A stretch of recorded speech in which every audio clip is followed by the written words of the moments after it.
2부 언니 뉴스. 여성의 시각, 엄마와 언니의 시선으로 뉴스를 고르고 분석해 드립니다. 언니 뉴스 세 분 나와주셨습니다. 어머, 왜 그러세요? 왜요? 언니 뉴스. 안녕하십니까. 봉수사님 안 계셔서 갑자기 자동 AI 예, 인공지능 진행자로 바뀐 모양입니다. 양재입니다. 두 명 낚였어요. 소개하지 않았는데 들어왔어. 자, 최민희 의원님 자리하셨습니다. 안녕하세요. 예, 양지열 변호사님. 예, 안녕하세요. 예, 사람들이 계속 물어요. 진짜 맞습니다. 진짜 남자 맞습니다. 맞냐고. 예. 남자처럼 목소리 하는 여자 처음 봤다고. 엄마, 어머머. 어제 알아보시고 또 이렇게 사진 같이 찍어달라는 분도 계시더라고요. 정치쇼에서 봤다고. 그래요? 네, 정치쇼에서 봤다고. 와, 네. 이젠 스타 반열. 아니. 자, 고란중앙일보 기자님. 네, 안녕하세요. 예. 왜 노래를 안 노래를 하세요? 오늘은 안 하세요? 아니, 왜냐하면 다른 생각하느라고. 어떤 분이 고란 기자님이 엄청 유명한 분이래. 저한테 문자가 왔고 그러면서 고란 기자님한테 가상화폐 꼭 좀 물어봐 주세요. 가상화폐만 기사 쓴대. 아니 근데 보니까 진짜 검색을 해보니까 네. 가상화폐에 대해서 대한민국 최고 전문 기사를 썼어요. 그거 좋죠. 가상화폐 지금 예. 가장 핫한데요. 질은 모르고 양은 많이 씁니다. 예. 그게 저에게는 쓰잘 네? 쓸데없는 거라는 거죠. 쓰잘것없다. 예. 저에겐 예. 저에게만 쓰잘. 저도 잘 아니, 몰라요. 저도 잘 몰라요. 예. 다. 예. 투자는 많이 하셨잖아요, 봉도사님. 그런 얘기하면 깜짝 놀라요. 예. 아니 어제 미국에서 누가 연락이 와갖고 그거 했냐요. 그래서 대답을 안 하고 있더니 그거 하면 큰일 난다고. 폭락한다고. 그러면서 재밌는 얘기예요. 폭락한다. 그래서 지금 10,000불 넘어갔는데 폭락해요. 그랬더니 일단 10만 불까지 간다 폭락한대. 그럼 어떻게 하라는 얘기야. 그래서 그럼 폭락하니까 안 샀어. 그러니까 일단 10만 불까지는 살아야지. 너무 웃기는 사람이었어. 자, 첫 번째 선거 때문에 밀려난 복지정책. 근데 방금 그 뉴스가 그 최명길 최명길 국민의당 최고위원 예. 대법원에서 200만 원 벌금의 확정 판결이 나왔습니다. 언제요? 그래서 오늘 오늘요? 오전에 어머. 그래서 그럼 10시였었는데? 예? 금방 나와. 10시. 10시 원래 예. 이제 10시에 발표를 그렇죠, 하니까요. 그러면 100만 원 이상이면 아시다시피 선거 무효기 때문에 어머. 예, 의원직을 박탈당했습니다. 어머. 바로 방빼요 그럼. 어머. 갑자기 숙연해지는 그러게요. 진짜 서러워요. 그 순간. 그럼 바로 의원직 신분을 상실하고. 바로 그 순간. 무효기 때문에 그 순간에 상실하는 게 아니라 원칙적으로는요. 네. 당선 자체가 없어지는 겁니다. 그러니까 애초부터 국회의원이 아니었던 것이 되는 거예요. 당선 못 무효역이니까. 받아요. 연금 없어졌어요. 연금 없어졌어요? 네, 19대 때 저희가 없앴어요. 그 전에 있던 사람들은 받아요, 근데. 그렇죠. 19대 이전까지만 국회의원하고 받는다. 봉도사 받는다. 다 그런 거 알고 더 이상 국회의원 안 하고 있는 거예요. 그럼 의원 식당에 가면 지금도 무료로 식사하실 수 있는 거예요? 안 되죠 지금. 식사는 안 되고요. 나이가 있죠 나이. 65세가 넘어야죠. 65세가 넘으려면 앞으로 한 30년 있어야 되니까. 뭔가 알게 모르게 굉장히 혜택이 많군요. 아니 그게 없다니까 이제. 네, 근데 19대 의원. 18대까지만 국회의원 하면 있고 19대 네. 근데 어떻게 되는 거예요 이거는? 15, 16, 17, 18, 19까지 하면은 안 되죠. 안 되는 거죠. 그럼 18에 딱 끝나면 되고. 끝나면 되는 거고 식구가 들어가면 안 되는 거예요? 진짜요? 이상한 논리요. 아니 최민희 의원님도 자신이 없는 것 같아요. 아니 표정이. 확실해요. 나도 그렇게 알고 있어요. 18대까지 되고 19대에 의원 했으면 네. 15, 16, 17, 18, 그전엔 19 다 했어도 안 그게 안 되는 돼. 거예요. 예. 국민 입장에서 좋은 거죠. 그렇죠. 아니 그리고 선거비법이 또 안 이제 돼. 이런 게 있어요. 건너뛰고 20대나 21대쯤 또 돼. 네. 그런 안 데 돼요. 있어요. 없어요. 또 하면 없어요. 19대 이후에는 안 되는 거예요. 뭐 아니, 법을 17 바꾸면 또 되는 거 아닌가요? 못 바꿔요. 아니 17대까지 한 건 받고. 다 못 받습니다. 그럼 하지 말아야겠다. 19, 20, 21, 22, 23, 24 쭉쭉쭉 다 안 되는 거예요. 예, 알겠습니다. 자, 우리 방송 들어가기 전에 청취자 여러분께 안내 말씀드리겠습니다. 와일드쇼 공개 방송하죠. 12월 15일 금요일 오후 2시 목동 SBS 1층 락스튜디오. 12월 15일 다음 주 금요일입니다. 오후 2시 저와 함께 주진우 기자, 김영민 PD, 안민석 더불어민주당 의원이 함께합니다. 방청 신청은 문자로 샵 1035 짧은 건 50원 긴 건 100원 혹은 고릴라나 정치쇼 홈페이지를 통해서 신청 가능합니다. 당첨된 분들에게는 개별 연락드리겠습니다. 그리고 보시면 보는 라디오로 보시면 제 뒤에 포스터 무서울 것 같아. 무서운 포스터가 있어요. 와일드쇼 우우우. 약간 공포 영화. 아니, 그 버전 보는 같아요. 라디오로 보시면 예. 봉도사님이 지금 3명이 있는 거에 한꺼번에 보일 거 아니에요. 조그만 이거 화면에. 움직이는 게 진짜. 이거 움직이는 게 진짜. 붙어있는 게 가짜. 근데 사진에는 얼굴이 상대적으로 작게 나온다. 실제 작아요. 아, 이거 포토샵 한 거 아닌가요? 아니요. 포토샵 샵에 가서 산 거 아니에요, 저거. 뭘로 말을 받아야 될지 모르겠어요. 이럴 때는 그냥 가만히 자, 있어야죠. 최민희 의원님 첫 번째 뉴스. 기초연금과 아동수당의 예산에서 밀렸다? 네. 예. 어제 극적으로 예산안이 합의됐는데요. 그게 보니까 그냥 합의가 아니고 잠정 합의더라고요. 합의안 앞에 잠정이 써 있어요. 그래서 자유한국당이 의총을 통해서 어제 합의된 예산안을 좀 부정적으로 지금 거부하기로 하는 것 같습니다. 그러면 국민의당이나 다른 당으로 다 가능하잖아요. 근데 바른정당도 지금 반대하고 있고요. 네, 그리고 국민의당은 의총에서 추인을 했습니다. 근데 그 내용 중에 뭐 안타까운 게 있는데요. 예. 그게 기초연금, 노인 기초연금과 아동수당입니다. 아동수당은 좀 이따가 생생한 증언을 하나 듣도록 하겠습니다. 근데 이제 기초연금은요. 원래 7월부터 내년 7월부터 하위 70%까지의 어르신들에게 지금 20만 원 받던 걸 25만 원으로 인상하겠다. 이렇게 정부가 예산 편성을 했는데요. 이게 7월이면 6월이 지방선거인데 7월에 받게 되니까 지방선거에서 혹시 여당이 이용할지 모른다. 그래서 자유한국당의 반대로 이게 9월로 연기되었습니다. 10월로. 10월로? 네. 잘했어요. 네, 10월로 연기되었습니다. 아니 그거 잘하죠. 잘했어요. 네, 그랬고요.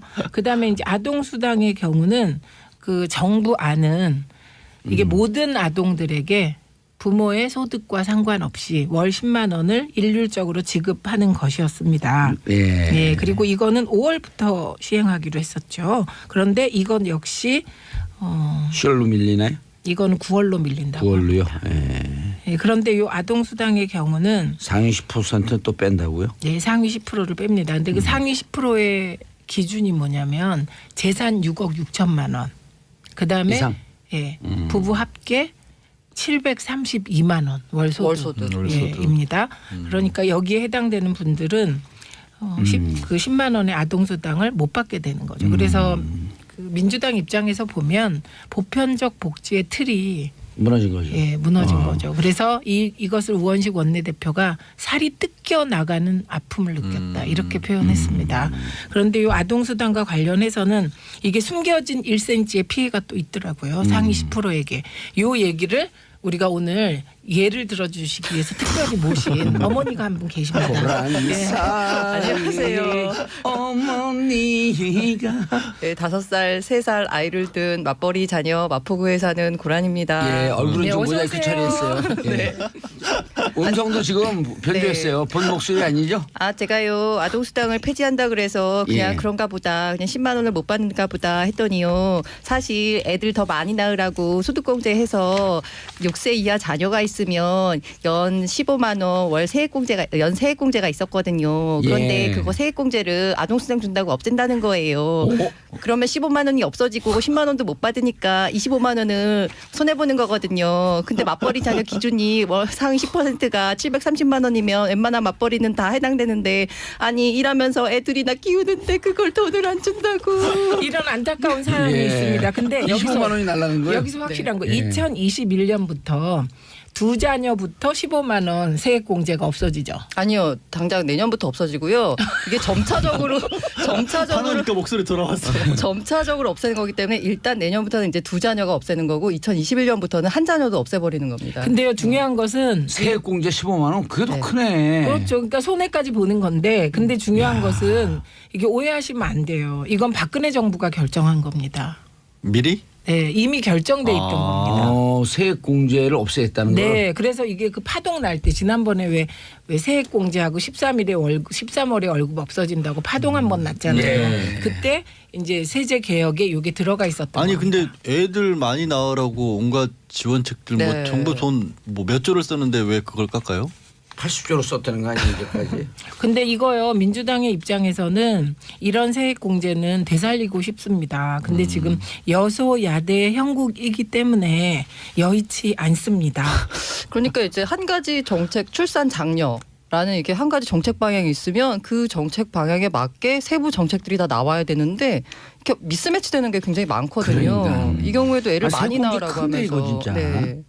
아니 그렇게다 이제 맞벌이 부부면서 애를 키우는 데는 사실 소득도 많지만 맞벌이기 때문에 들어가는 돈이 훨씬 더 많거든요. 외벌이 그럼요. 가구에 비해서는 또 사람을 또 써야 되고 네, 어린이집도 네. 종일반으로 보내야 되고. 그렇죠. 그리고 또 10만 원도 안 주고.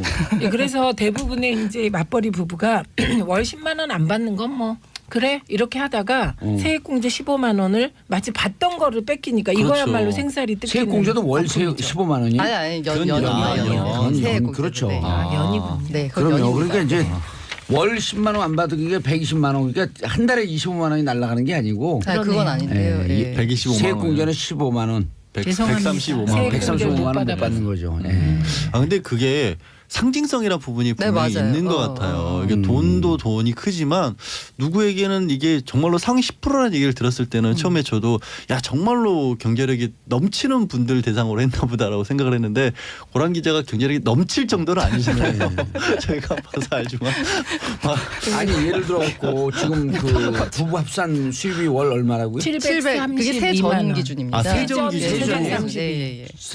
732이면 보통 이제 애들 바로 결혼해서 안 낳잖아요. 한 네. 3, 4년, 4, 5년 네. 지나서 나고 10년 차 직장인들의 부부 합산이 이 정도가 웬만하면 다 되잖아요. 네, 그렇죠. 특히 이제 4년제나 이렇게 그 약간 화이트 클래스 같은 네, 경우는 예, 이게 예. 된단 말이에요. 그리고 그때쯤 되면 애들이 대부분이 유치원 가죠. 이제. 그렇죠. 한 4살, 5살, 네, 6살 네. 이때쯤 많이 해요. 때. 예? 그거 좀 이상해. 근데 그 10만 원, 이상해진 10만 원 건데. 빼고 또 세액공제 빼고 네, 예. 네, 그럼 그래서 135만 원 1년에 손에. 네, 그러니까 이 경우는 국민들께서 특히 맞벌이 부부가 네. 조금 판단을 해주셔야 되는 겁니다. 그래서 네. 이런 그 전문가 멘트가 네. 있더라고요. 소득 상위층을 제외하면 정작 아이를 키우는 맞벌이 가구가 제외돼서 아동 수당의 취지에서 벗어난다라고 하거든요. 그러네. 네.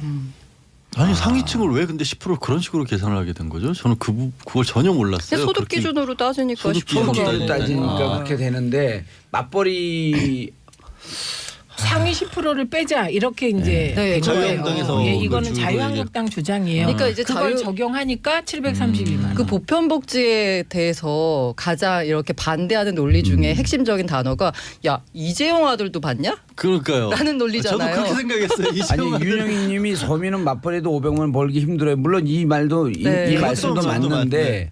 문제는 뭐냐면 상위 10%에 대한 기준을 너무 낮춰놓은 거예요. 그 상위 10%를 했을 때 들은 느낌은 고랑기 지정어처럼 이재용 부회장 아들이라거나 예. 최소한 뭐 준 기업 아니 부부 합산해도 뭐 한 1,000만 원이 훨씬 넘는다든지 예를 들어갖고 뭐 자영업 하는데 무슨 사자 의사들이 변호사 이런 경우는 넘어가죠.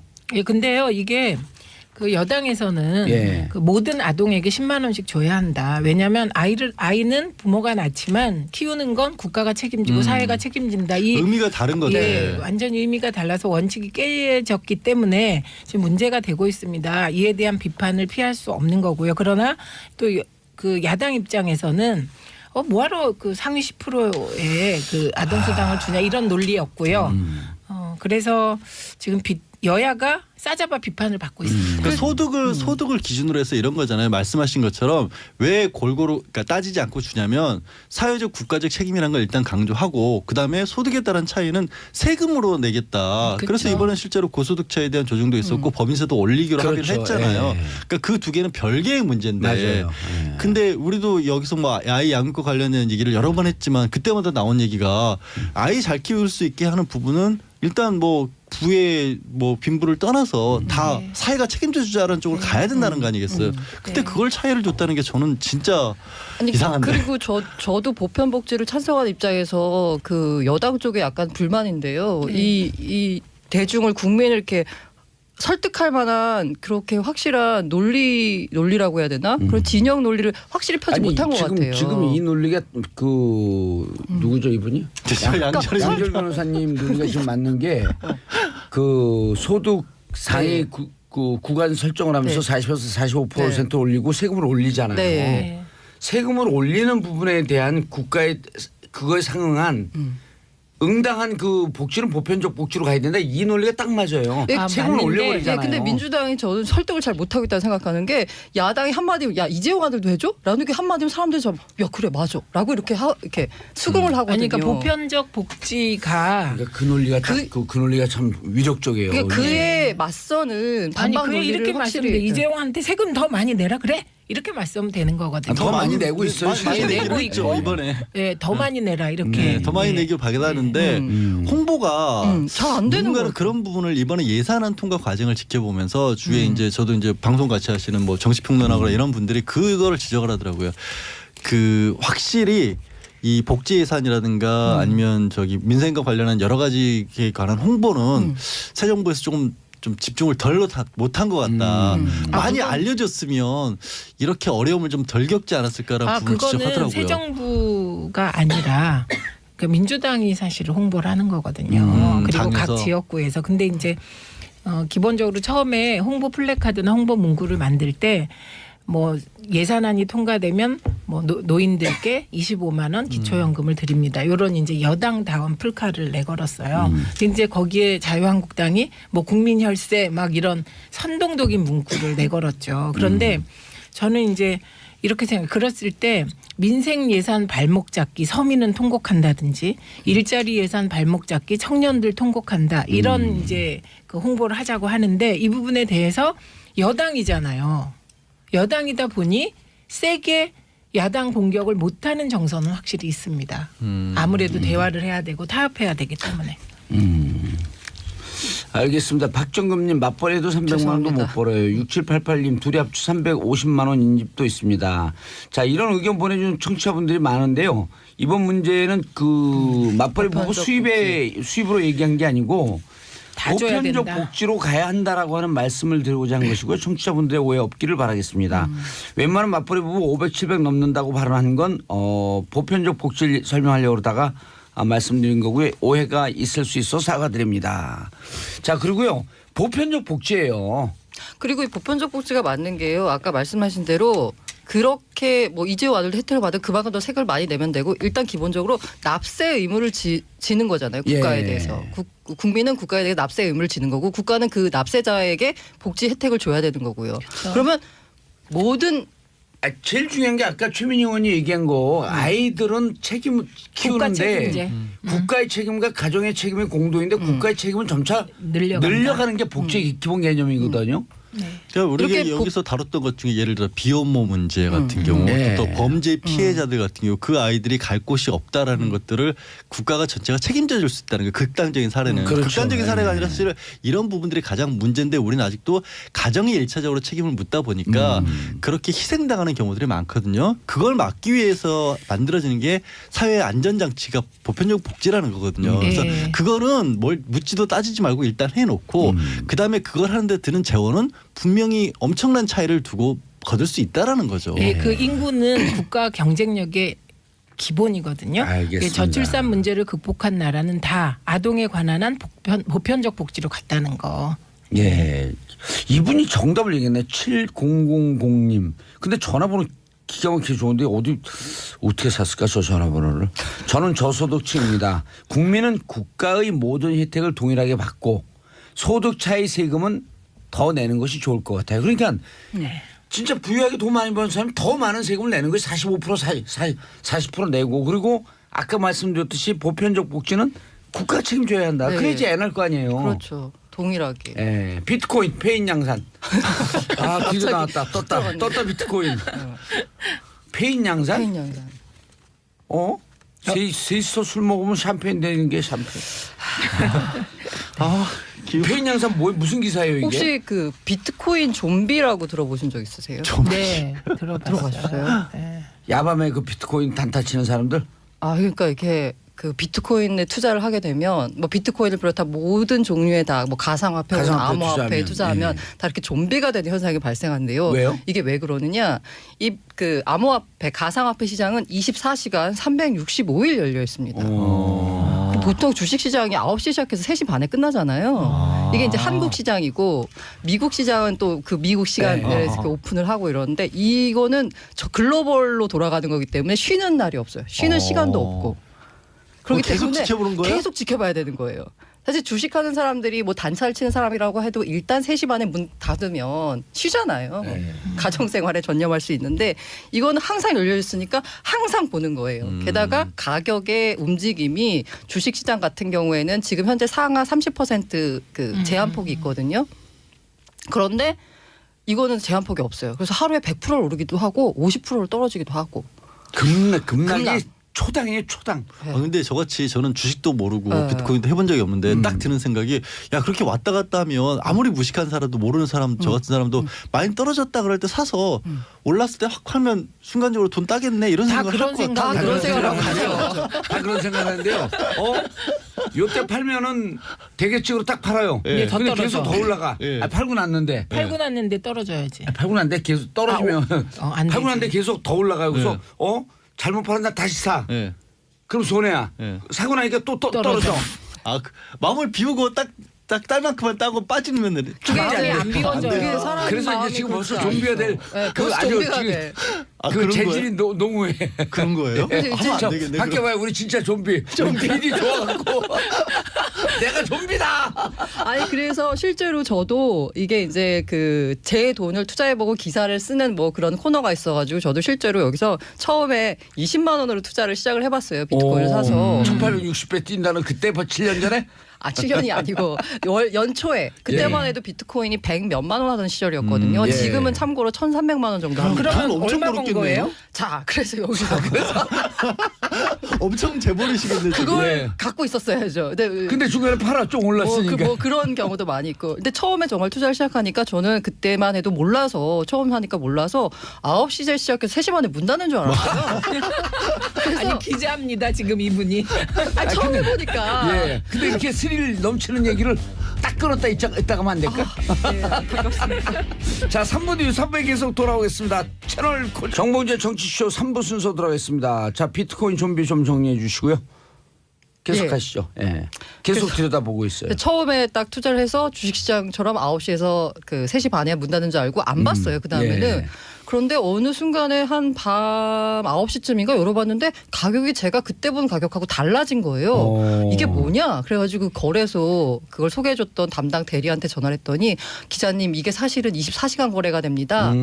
그 얘기를 들은 순간부터 정말 한 일주일간은 정말 자다가 눈만 뜨면 보고 화장실 가서도 보고 정말 어머 그럼 좀비가 되신 거네. 좀비가 좀비가 됐었어요. 됐죠. 근데 양 언니 어. 우리는 재미없죠. 재미없어요. 네, 저는 저희는 저희는 이런 분야 잘 전혀 모르니까. 모르니까. 잘 모르고 비트코인 투자도 안 하고 투자할 돈도 없고 그러다 보니 좀 우리들이 표정이 지금 멍. 이게 왜 뉴스인지 자체를 이해를 못 하고 네. 있어요. 그래서 사실. 근데 죄송합니다. 핫하게 핫하긴 계속 하죠. 그 검색어에는 올라오더라고요. 그 설명을 드리자면 가격이 많이 올랐기 때문에 핫한 것은 맞고 그러니까 제가 고기 대한한테 저처럼 그냥 관심 없이 사는 사람들은 사는데 별 지장은 없는 거죠. 맞아요. 네. 전혀 없는 없는데 거죠. 전혀 없는 거죠. 근데 여기서 약간 문제가 뭐냐면 이게 가격이 너무 급등락하기 때문에 피해를 투기 성향, 투기적으로 많이 피해 보는 시장이 사람들이 바뀌었어요. 많아요. 근데 이 가상화폐의 약간 양면성이 뭐냐면 시장은 투기적으로 흘렀는데 이 가상화폐 기술이 되는 블록체인 기술이라는 거 그리고 소위 암호화폐라는 이게 일종의 뭐 4차 산업혁명의 핵심 기술이라고 하거든요. 근데 정부에서도 이런 투기 시장을 규제를 해야 되지만 또 이 블록체인이나 4차 산업혁명을 육성해야 되는 약간 이중적인 위치에 처해 있거든요. 우리 정부 현재 아무 입장이 없죠. 그래서 정부가 아무 입장이 없어서 최근에 발표한 게 뭐냐면 그 가상통화 TF라고 구성을 해서 금융위 중심으로 뭔가 연구를 규제 해보겠다. 제도와 법제화를 한번 해보자고 하다가 이걸 결국 어제부로 법무부로 넘겼습니다. 법무부. 예, 법무부로 넘겼다는 얘기는 뭐냐면 이 시장을 육성하기보다는 일단 규제하겠다. 규제, 소비자 피해가 발생하거나 아니면 무슨 범죄 악용되거나 이걸 일단 규제하고 보겠다라고 하는데 이에 대해서는 업계에서는 약간 굉장히 우려의 목소리가 많거든요. 미국과 왜냐하면 일본의 방향과는 역행하고 있는 거니까. 그게 약간 해외랑 우리랑 법 체계 시스템이 달라서 그러는데요. 뭐 더 잘 아시겠지만 우리는 이런 쪽법은 몰라요. 아 그래요? 이러한 거 정해주고 여기에 나와 있는 것만 해라는 시스템이고 미국은 이거 정해주고 이거 빼고 다 해도 되거든요. 그렇기 때문에 우리 법 체계 시스템 자체가 이런 신기술에 대해서는 굉장히 좀 약간 어렵죠. 보수적이고 부정적이죠. 예. 그렇지만 여기서 제가 생각하는 것은 이게 어쨌든 새로운 기술이고 우리가 육성해야 된다라고 보면은 무조건 규제하는 것보다는 일단 소비자 피해는 최소화시키는 방향에서 제도적인 틀을 마련했으면 좋겠다. 어쨌든 좀비는 막읍시다. 좀비. 알겠습니다. 김기창 샵 1035 지금 문자도 많이 들어오는데 이런 문자가 들어왔네요. 김기창님 봉도사님 포스터 지명 수배자 같아요. 저게 의도 아니야? 제작진의 의도예요. 예. 저기 와일드 쇼라고 돼 있는데 저기 W 시작하니까 원티드 뭐 이런 느낌이에요. 아 그래 왜 와일드 쇼인지 모르죠. 예? 와일드가 야생적인 남자들이 모였다? 아니 저도 몰라요. 그냥 와일드 쇼라고 제작진이 붙였어요. 원래 와일드 카드라고 하는 게 축구나 이런 데서는 그렇죠. 청소년 팀이나 이런 23세 미만일 때 나이 든 사람들이 들어가는 거거든요. 네, 예, 예. 그러니까 저기 어린 사람들 사이에 내가 들어가서 와일드 쇼 아닌가? 아니 30살이라면서 그렇게 어린 사람 같지 않은데 안민석 의원 지금 들어와 있는데 예. 왜? 암석은 나이 어려요. 아 그래요? 그러세요? 60년대생이에요.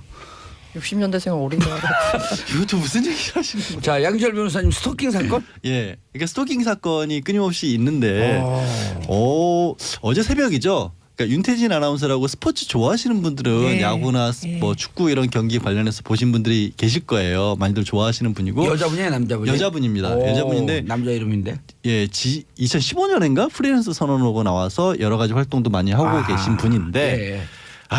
이게 자기 문자를 받았다면서 어제 새벽에 예. SNS에 올렸어요. 지금 뭐 이런 일로 시달리고 있다. 근데 문자 내용이 자 아파트 앞이다.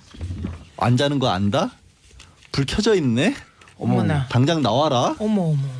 한 대 맞아줄 테니까 나와라. 벨 누를까? 이런 식으로 계속해서 문자가 오는 겁니다. 집에 있는데. 그럼 이 스토킹을 하는 사람이 어느 집이 이게 어느 방이고 거기에 있는지 없는지까지 다 와서 지금 보고 있다는 얘기잖아요. 새벽에. 예.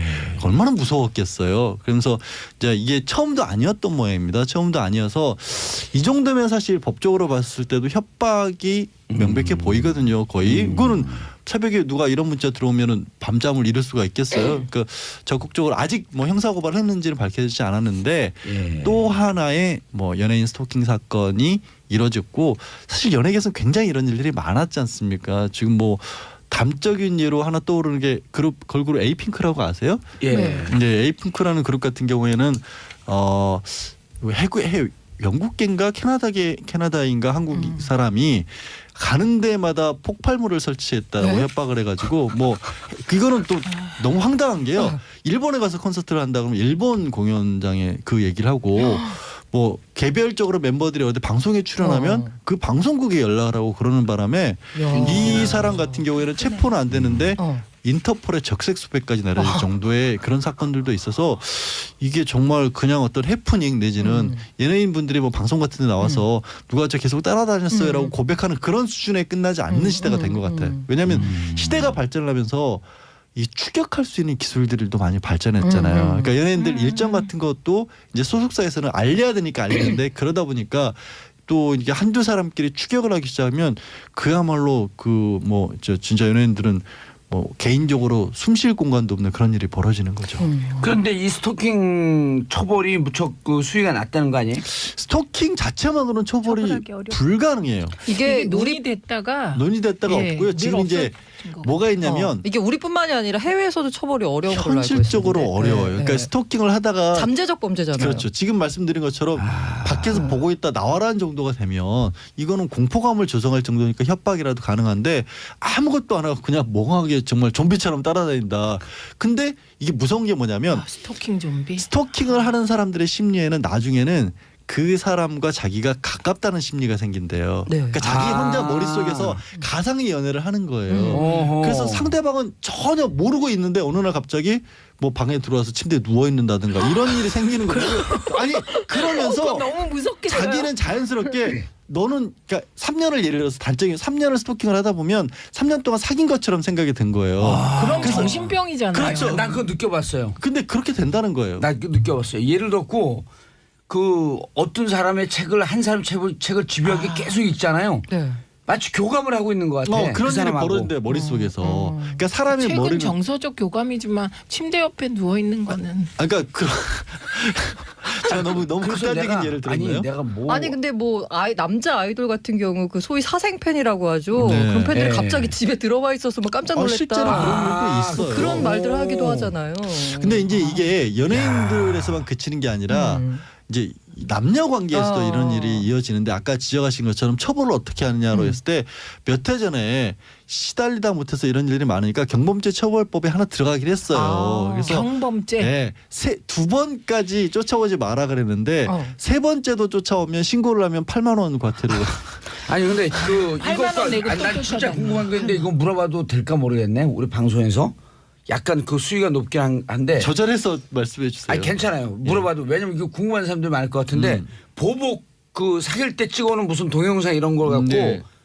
유출하잖아요. 헤어지고 난 다음에. 그거는 유명- 그거는 스토킹의 그렇죠. 수준이 넘는 거고 그렇죠. 성범죄 처벌관 특례법에 의해서 네. 음란물 유포죄로 바로 강력하게 이건 처벌이 돼요. 연예인들 많이 당한 일이죠. 그거는 저 대통령까지도 관심을 가져서 그러니까 리벤지 포르노라고 하죠. 리벤지. 리벤지 그 포르노라고 이름이 하죠. 기억이 안 나.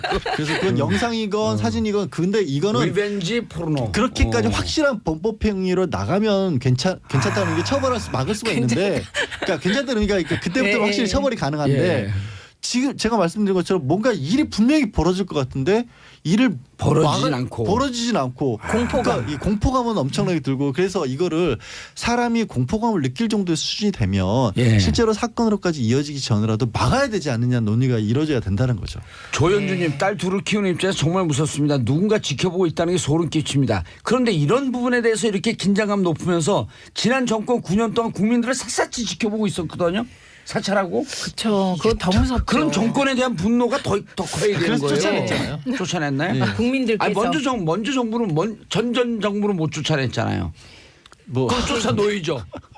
어딘가 쫓아놓아야 될 거 아니야. 공도사님 예. 고정하소서.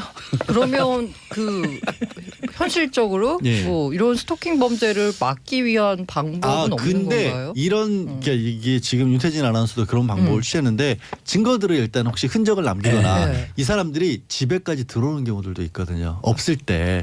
그래서 집에 들어와서 괜히 이렇게 소파에 누워보고 앉아보고 그거 교감을 그런 식으로 하는 거예요. 막 스릴러 영화 같아요. 자택 침입 아니에요? 그거는 주거 침입이 되는 거죠. 주거 침입. 그러니까 예. 이런 식의 거를 찾을 수 있으면 일단 법적 조치를 취하시고 그렇지 않으면 그런 단계가 아니라도 경찰에 요청을 하거나 주변에 네. 좀 겁을 먹을 만한 어른들 있지 않습니까? 이런 사람들과 함께 있거나 해서 명백하게 초기에 경고를 주지 않으면 안 그치는 거예요. 이게 뭐냐면 초기에 경고를 안 주면 허락하는 거라고 착각해요. 그래서 상태가 점점 심각해질 수 있습니다. 야 무섭다 근데 진짜. 저는요 이런 협박 받아봤어요. 제가 그때 이제 이런저런 거 막 폭로할 때 제 페북인가 페북으로 네 딸 얼굴 알아. 네 딸 중이 이래매 이런 협박. 제가 2011년에 나 무슨 수로 네, 떴잖아요. 네. 그때 참 막 열광하는 사람이 있는 줄 알았죠. 네. 이 수구적인 사람들, 아주 극보수적인 사람들이 그렇게 말하고 다니면 애들 조심해야 돼. 그래서 학교, 어머. 학년 이거 다 얘기하는 거예요. 그래서 그거 정말 조심하셔야 되는 게 누가 이제 문자도 보내주셨는데 특히 요즘에 SNS에 사진 같은 걸 올리면 위치 정보가 같이 뜨잖아요. 한 자기 다니는 데를 고스란히 공개를 하는 겁니다. 그래서 어떤 일이 벌어지냐면요. 제가 예를 들어 고란 기자님이 카페에서 뭐 케이크 사진이 예쁘다고 찍었어요. 그러면 그 자리를 찾아가서 여기 고 기자가 앉았던 자리지 하면서 거기 사진 찍는 사람이 생긴다니까요.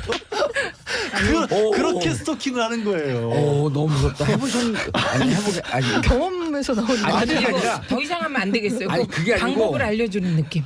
아니 저 스토킹하는 사람들은 기본이에요. 스토킹 ABC에서 입문 과정이에요. 입문 과정. 근데 너무 무섭다. 네, 그거 무섭죠. 무서워요. 그렇게 아이들 사진 특히 주의하셔야 돼요. 해외 선진국에서는요. SNS에 아이들 사진 함부로 올리면 부모를 처벌합니다. 오. 아동학대 일종으로 봐요, 사실은. 예. 아이 초상권 침해 거예요? 아이 초상권 플러스 범죄에 이거를 노출시킨다라고 봅니다. 아니 내가 우리 집사람하고 같이 찍은 사진을 SNS에 올렸거든요. 그러니까 누가 그 지적하더라고. 본인은 좋아서 올리지만 부인의 동의를 얻으셨어요? 그 내가 부부는 일심동체인데 그래도 지금 얘기한 그 말씀이네. 왜냐하면 그렇죠. 예. 부인도 원하지 않는데 노출시켜갖고 나 우리가 이제 뭐 노출시키고 사는 사람들이니까. 무서워졌어. 그런 게 의외로 예를 많잖아요. SNS는 특히 주의하실 게 너무 많습니다. 그것만 말씀드려도 1시간 넘게 말씀드릴 수 있을 것 그러네요. 같아요. 근데 고란 기자님, 네. 이 그 금연 아파트 과태료 부과한다. 확 넘어가시고. 바로 훅 떠와가지고 깜짝 놀라겠습니다. 그 11월 7일부터 금연 아파트 제도라고 도입됐거든요. 혹시 들어본 적 있으세요? 우린 빌라기 때문에 못 들어봤는데. 빌라도 뭐 공동주택에 해당하니까 뭐 가능합니다. 네. 이게 뭐냐면 아파트 등 공동주택의 거주민들의 동의로 단지 안의 일부 지역이 금연구역으로 지정된 아파트. 이건 금연 아파트라고 합니다. 금연 아파트. 그래서 세대의 절반 이상이 참여하면 금연 아파트로 지정할 수 있고요. 이게 지난해 9월 3일에 보건복지부의 국민건강증진법 개정안에 따라서 처음 시행됐고요. 이 복도 계단, 엘리베이터, 지하 주차장 이런 공공기관에서 담배를 피우는 것이 금지됩니다. 그럼 어디 가서 피워? 거기서 담배 피우는 사람들은? 그래서 이웃단지 가서. 일부에서는 이게 집에서 담배를 피우거든요. 그러니까 자기 집 화장실에서. 근데 그래서요. 그러면 또 환기구 타고 다 환기구 타고 올라가잖아요. 올라와가지고 그래서 냄새나요. 금연 아파트로 지정하니까 이제 집에서 담배를 피우거든요. 금연 아파트로 지정을 하니까 집에. 그래서 집에서 자기 담배를 집에서 피워도 되잖아요. 그러니까 내 집인데 내가 피우는데 무슨 상관이야라고 근데 베란다로 지적하는데 올라가고 그렇죠. 목욕탕 환기구로 올라가고. 이렇게 해서 피해를 또 호소하는 분들이 계세요. 그래서 이에 대해서 이제 사회적 논의가 필요한 건데 이렇게 지적을 해서 이게 실제로 금지를 하면 이제 과태료를 10만 원에서 5만 원 이게 계도 기간이었거든요. 이게 10만 원에서 5만 원을 조정해서 매기는데요. 이제 지난달 7일에 시행령 개정안이 공포되면서 과태료가 본격적으로 10만 원 부과가 됩니다. 근데 현실적으로 이 과태료라는 게 사실 의미는 없어요. 왜냐하면 그 금연 아파트 51곳이 서울시에 지정이 됐는데 현재까지 설마 그 사이에 흡연 안 한 분이 있겠어요? 근데 단속 실적이 전무합니다. 아니 근데 고란 기자님, 저는 궁금해서 그러는데 금연 거리, 금연 장소, 그 우리나라 세계 최강이라 그러거든요. 아 그래요? 왜냐하면 프랑스도 거리에서 다 피우고 미국 뉴욕 워싱턴 다 피우고 일본 같은 경우는 지금도 식당에서 피워요. 아 그래요? 어깨가 다 붙었는데 거기서 담배 피거든요. 근데 이게 한 그 금연자, 사회학자 이런 지적을 해요.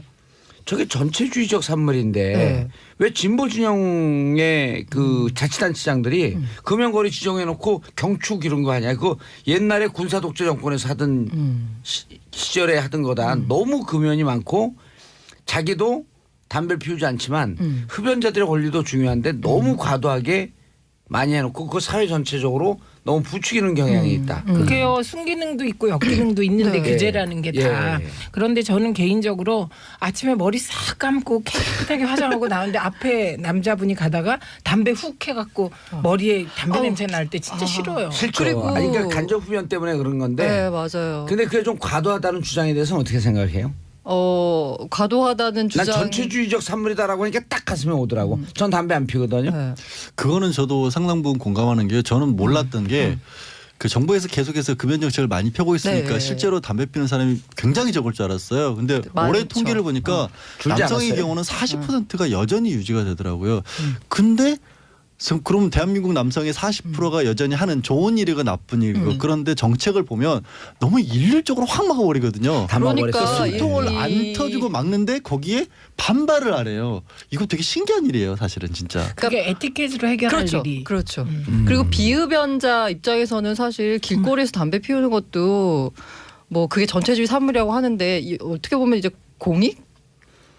그러니까 공익이라는 건 뭐냐면 헌법재판소에서 그걸 두 개를 담배를 피울 권리, 담배를 싫어하는 권리로 싸웠는데 이게 그 싫어할 권리를 더 중요하게 인정을 해준 건 맞아요. 그런데 이제 봉도사님이 지적한 거는 그거를 시행하는 방법이 너무 권위적이고 강압적이고 군사적이라는 거예요. 군사적. 실제로 군사작전하듯이. 동의. 그거는 다 비흡연자들이 되게 많기 때문에 서울시에 보행 중 흡연을 금지한 조례를 제정해달라고 요구를 했어요. 그래서 서울시의 온오프라인 정책 공론장에서 보행 중 흡연 금지가 88.2%의 압도적인 찬성을 보였거든요. 그래서 지금 길거리 흡연 금지 제도를 마련할까를 검토를 했다가 결과적으로 이게 흡연자의 끼경권 등 기본권을 침해할 수 있다는 이유로 추진하지 않기로 한 거거든요. 그렇죠. 길거리 흡연까지 금지하면 부스를 많이 설치하는 거 외에는 없잖아요. 아니 근데 지금 길거리 흡연 많이 금지되어 있어요. 그건 근데 이제 9단위에서 그 하는 단위에서. 걸로 그게 알고 엄청 있어요. 있죠. 그래서 거의 담배를 못 피워요 길거리에서. 근데 문제는 네. 그건 것 같아요. 저도 길거리에서 그렇게 다니면서 더군다나 걸어 다니면서 그거는 말도 안 되는데 우리 대한민국처럼 사람 많은 데서 그러면 그렇게 막으려면 피울 사람들의 6대 4니까 사회에 해당하는 사람들이 숨쉴 공간을 만들어줘야 네. 되는데 그게 너무 부족한 채 그냥 천편일률적으로 야 막아 이러면 막아버리고 이게 저도 그 형태는 좀 네. 마음에 안 들어요. 싱가포르는 금연구역이 많고요. 그 잘못들 알고 계신데 일본은 금연 지역이 상대적으로 많지 않아요. 그리고 일본은 식당에서 허용되는 데들도 무척 많고요. 싱가포르는 껌만 잘못 뱉어도 그러면 과태료가 거기 10만 원. 경찰 국가니까. 아니 거기는 그러니까 싱가포르 같은 아주 국가를 잘 매너되어진 군사 독재 국가죠 독재 사실. 국가죠, 그러니까 거기는. 싱가포르 모델로 삼으면 안 되는데 싱가포르이 네. 깨끗하다고 사람들이 착각하는데 거기는 그 오너 개념이죠 사실상. 아니 근데 아직도 난 군주 저는 개념이에요. 진짜 이상한 게 경축 어디서부터 어디 도로 금연구역 설정했는데 그분이 너무나 진보적인 그 자치단체장이에요. 근데 이게 금지하고 좋아하는 거는 별로 좋은 건 아니거든요. 그런데 금지를 하면서 동시에 흡연자들의 끼경권도 보장할 그렇죠. 수 있는 예. 공간을 마련해 줬으면 아니 예를 들었고 내 옛날에 한 칼럼을 봤는데 네. 그 이제 그 경기도 어디 지나가다 러브 호텔인데 거기도 플래카드가 붙어 있는 걸 누가 조롱하더라고. 경축 지하에서부터 방까지 직통 엘리베이터 개통 뭐.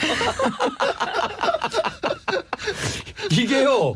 그게 경축할 일도 아니고 그걸 누가 칼럼으로 썼는데 저게 도대체 뭐 하는 거냐. 근데 내가 경축 우리 이제 노원구에 경축 뭐 노원구 저녁 거리 흡연 금지 붙였는데 이거 군사 작전인데.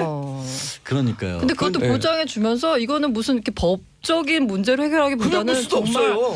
에티켓 문제로 해결했으면 좋겠다고 생각하는 들것 게 못 가서 몰래 피우라는 거예요 그냥. 아니 이게 길거리 다니면서 담배를 피우시는데 이렇게 하면 아까 그 담배 냄새 된다고 했는데 제가 이제 그 육아휴직 기간에 애들을 이제 유모차를 끌고 가거나 애들 손잡고 걸어갈 때 보면 이 흡연자분들이 담배를 피고 있다가 이렇게 손을 내리잖아요. 그러면 거기 담배 그 연기가 날아오는 그게 애 눈높이하고 딱 맞아요. 그럼 너무 불안한 거예요. 혹시라도 이게 연기도 연기라니와 불똥이 혹시 튀게 될까 봐. 그렇죠. 예. 그러니까 그거는 반드시 필요한 거예요. 그래서 저도 뭐 지하철 버스 정류장 10m 주변 금연을 하고 이런 건 적극적으로 찬성하는데 문제는 진짜 너무 통으로 막아버리는 전체주의적인, 부분들. 그리고 그러다 보니까 건물을 통으로 막아버리니까 진짜 한 4, 50층 되는 회사원들 많은 건물 그거 통으로 막아버리면 다 내려가고 그 안에 있는 사람들이 그 안에 있는 남자들의 40%는 다 밖으로 나와가지고 옆 건물 쓰레기통을 다 완전 난리 전쟁터를 만들어 버리거든요. 상암 여기 우리 그 방송국 많은 상암 가면요. 네. 진짜 담배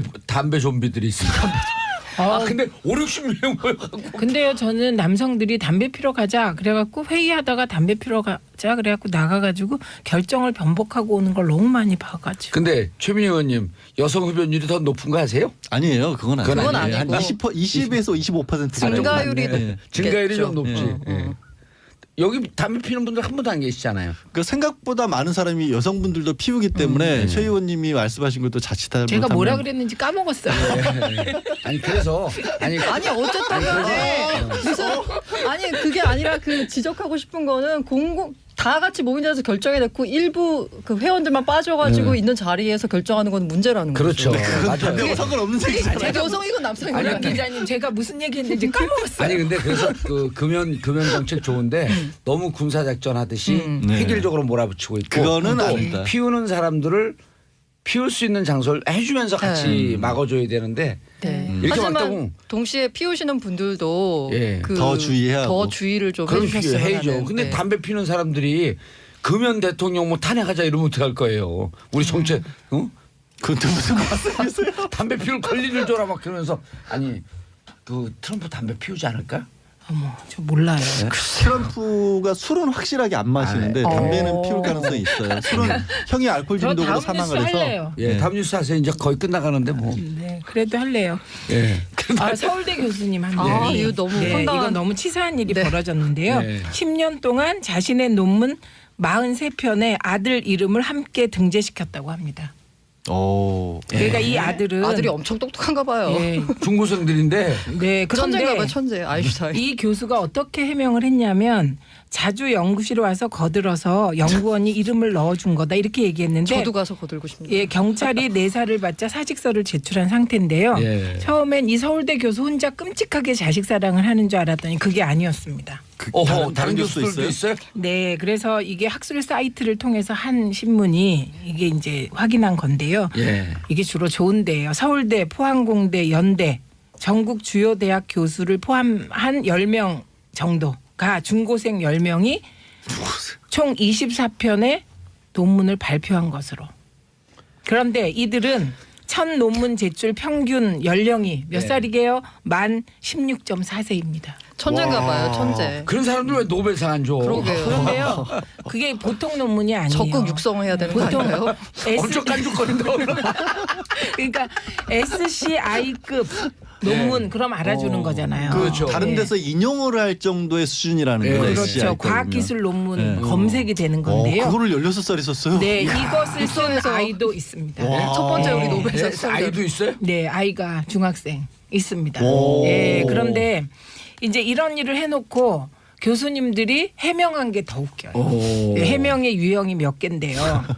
첫째, 초고 작성에 직접 참여했다 이렇게 주장해요. 그게 진짜 천재인 진짜 거고. 천재다. 천재, 천재. 아, 천재. 전화 연결 한번 해야겠는데. 네, 그렇죠. 그다음에 두 국가급 영재로 번째는 육성하는. 실험 기구를 세척하고 또 나중에 정리를 했다. 그거 저도 하고 싶어요. 네, 이게 두 아니 번째. 그럼 거기 저도 연구실 하고. 왔고 청소해 주신 아주머니들 계시잖아요. 미아원 그분 아주머니들. 다 들어가야죠. 그분들 다 들어가야 되네. 그런데 아, 택배 온 분들도 들어가야지. 솔직한 교수님들도 계세요.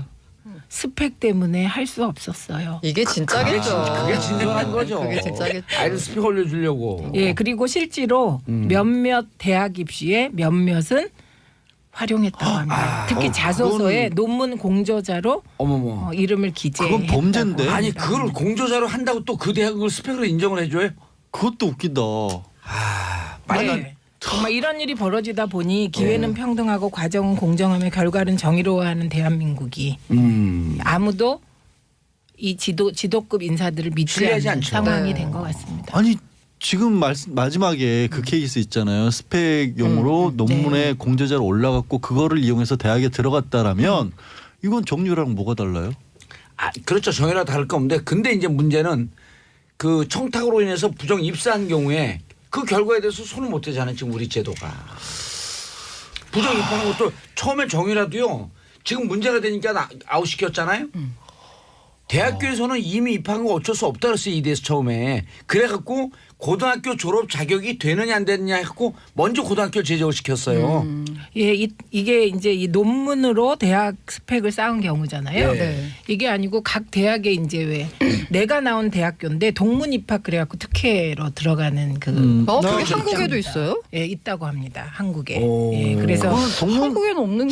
입학을 하면 등록금의 특혜는 네. 주는데. 네, 그런 것이 스멀스멀 부활한 케이스가 있다고. 아니 그래서 학생 선발의 자율권을 주고 다양한 방법으로 다양한 능력을 가진 학생을 선발하는 거 굉장히 시인이 좋잖아요. 근데 현실에서 보면 정말 이런 일을 보면서 야 학력고사로 선발하던 시절이 좋았다. 그 얘기 많이 하세요. 이런 사실은.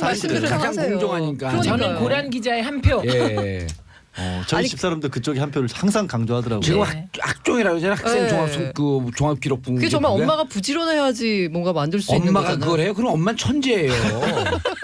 학교 왜 선생님들이 혼내고 그러세요? 아니 학교 우리 고란 선생님들이 기자님은. 아니 학종으로 어떻게 엄마가 가요? 학원을 섭외하는 거죠. 그렇죠. 엄마가 학원을 섭외하는 거지. 엄마가 학원을 섭외하고 할아버지가 돈을 이제 대고 지원하시는 거죠. 할아버지가 집을 팔아서 돈을 내야 돼요. 그러니까요. 그냥 내서도 안 돼. 아빠는 간섭하면 안 아빠는 돼요. 그냥 예. 아무 가만히 있으면 되는 아빠 거고. 그냥 술 드시고 천천히 집에 들어오시면 되는 거야. 야, 이 천재들 곧 연결 한번 해봐야겠는데. 16살 SGI. 알겠습니다. 세 분 인사하시고요. 네, 고맙습니다. 네, 끝났어요. 감사합니다. 예, 저는 4부 미신타파로 돌아오겠습니다.